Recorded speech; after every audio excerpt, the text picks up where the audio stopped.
Hello everyone, I'm Greg Otto here with FedScoop TV, and we're at the Security Through Innovation Summit today, and I'm talking with Michael Watson, the Chief Information Security Officer for the Commonwealth of Virginia. Michael, thanks for joining us today. Thank you very much for having me. So to start off, talk to me about the #1 disruptor you're seeing as far as security challenges for government.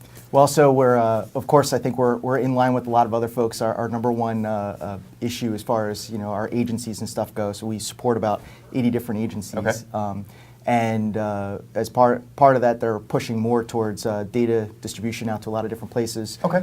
We have, luckily enough, our own private cloud, but there's also all these software as a service options that are out there, and a lot of agencies are very interested in trying to move to those entities. And we've got some significant security challenges in there and trying to make sure we know where all our data goes. Obviously, it's a major focus for us in the Commonwealth. We want to make sure our citizen data remains secure. So all the different vendors that start to play in that space, it makes it a little bit challenging to ensure all of our security controls are in place. So a lot of agencies, whether it's the federal, state, local, they are a little bit slow as far as cloud adoption rate. So what are one or two pieces of advice that you can give for an organization that might be looking to move to the cloud? So we've talked a lot about this internally, and one of the things we kind of boil it down to is a combination of understanding liability as well as understanding where our data is going and who's accessing it. Our ability to provide assurance that our data is secure. And it makes it very challenging, of course, right? You've got a lot of different players in there, and everybody's kind of working on their own set of standards or their own set of requirements. And on top of it, everybody's got their own liability concerns as well, which completely understood. So trying to figure out how to walk that balance of, okay, there's obviously some liability assumed by the Commonwealth or any other entity that's utilizing cloud services. Where is that line? What is it that we're comfortable with? How much are we okay with allowing somebody else to completely control our data, our access to our data?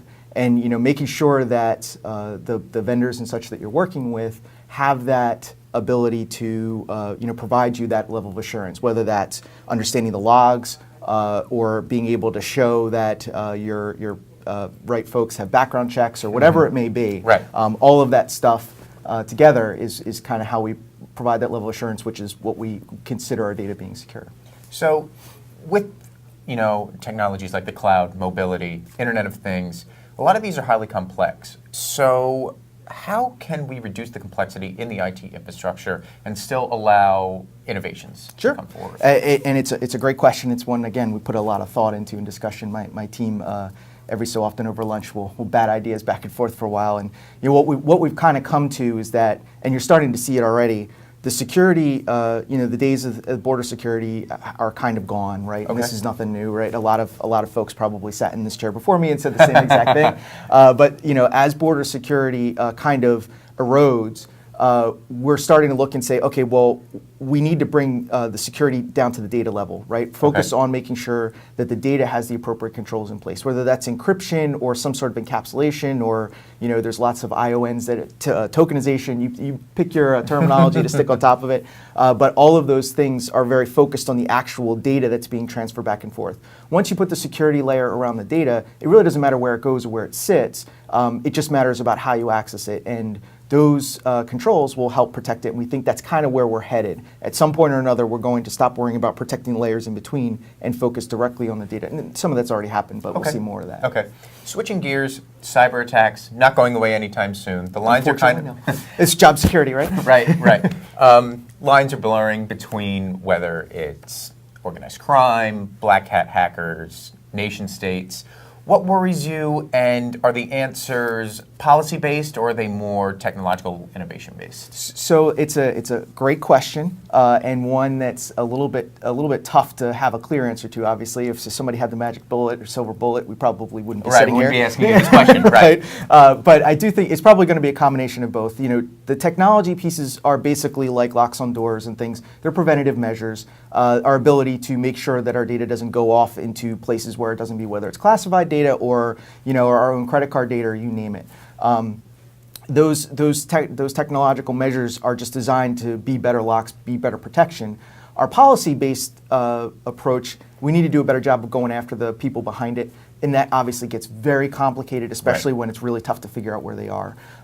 We've seen over the last couple of years, some great progress by DOJ, FBI, and folks, and DHS working on, how are we going to figure out who these people are and try to bring down the major networks and organized crime initiatives that are out there and see what they can do to, make the actors kind of pay more for acting in the space. Right. So I think as policy, I think we're seeing a lot of effectiveness behind that and going after the actual perpetrators. As time goes on and we get better and better at that and we get all our connections aligned and everybody, continues down the information sharing path, we'll see, even better results from that. And I think policy-wise, it's probably our best approach. So from the human side of things, what do you think can be done from a human capital perspective in order to keep systems secure and protected and have them stay more resilient in the face of attacks? So as far as having our workers and employees and stuff do a better job of making sure that their systems remain secure, I think